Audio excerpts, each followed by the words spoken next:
Voilà, nous voulons commenter notre prochain numéro qui va sortir là début décembre. Bon, Début novembre. Ah oui, pardon, début novembre. On a un petit retard ce mois-ci. Oui, léger. Un léger retard, mais ça va sortir quand même. Donc ce mois-ci, nous avons travaillé. Voilà, je vous montre déjà, comme ça vous verrez. C'est un numéro spécial sur les adolescents qui quittent l'église. Alors Nice, qu'est-ce que tu as pu constater en travaillant sur cet article et sur ce numéro?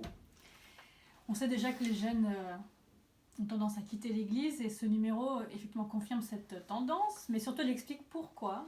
Et ce qui est très intéressant dans ce numéro, c'est qu'il y a des témoignages de jeunes qui disent pourquoi ils ont quitté l'église et ils sont sans langue de bois. Très intéressant à lire, beaucoup à apprendre à travers ces jeunes qui nous ont quittés. Oui, on a eu 1, 2, 3, 4 jeunes qui ont dit pourquoi j'ai quitté l'église. Très intéressant.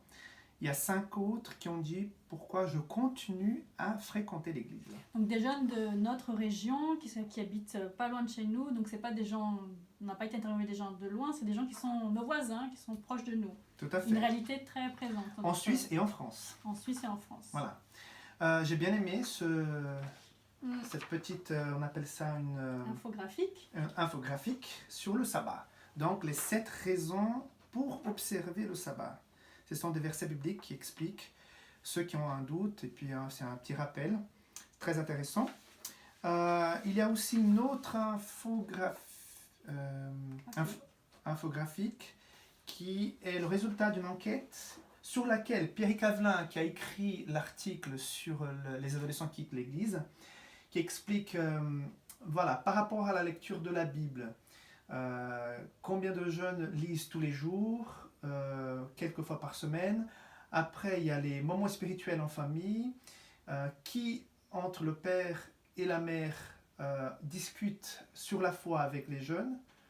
Et puis, très intéressant le dernier, quelles sont les personnes les plus influentes dans la conversion d'un jeune. Donc, je vous laisse voir ça dans le prochain numéro. Oui, c'est intéressant de voir peut-être le lien, la corrélation entre ces statistiques et le fait que les jeunes quittent ou pas l'église. Tout à fait. On aura une nouveauté ce mois-ci. Tout à fait. Voilà, c'est pour la première fois, nous aurons à Carnet-Rose. Voilà, on a pris des risques, n'est-ce pas? Donc, il y a 4, non pas 4, il y a 5 petits bébés parce qu'il y a des jumeaux aussi là-dedans qui sont nés. Donc, alors, dorénavant, si vous savez que des enfants sont nés dans vos églises et que vous voulez les honorer, il faut juste envoyer l'information contact@adventismagazine.ch pour qu'on puisse, avec une petite photo et l'information sur le bébé, mettre l'annonce de sa naissance sur Adventist Magazine. Ok. Qu'est-ce qu'on a d'autre? Il y a eu une interview d'un couple qui est parti un peu loin. Tout à fait, au Cambodge. Qu'est-ce qu'ils ont été faire au Cambodge? Ils ont été faire une mission humanitaire. Et ils racontent, humanitaire et missionnaire, ils racontent comment ça s'est passé, l'avant, le pendant et l'après. Tout à fait. Il y a un dernier article santé qui va venir. Nous avons aussi les pubs pour annoncer ce qui va se passer à la fédération, dans les églises de la fédération les prochains mois. Et on a aussi des hommages que nous faisons à chaque fois que des aînés nous quittent. Donc ce mois-ci, ça sera Anna Clara Zurcher qui nous a quittés le mois dernier, qui sera honorée.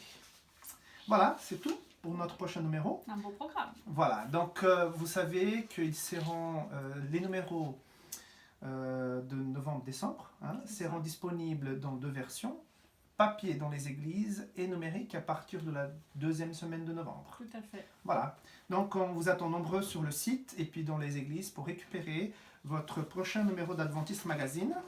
Donc voici la couverture qui parlera notamment sur les jeunes. Bonne lecture. Merci.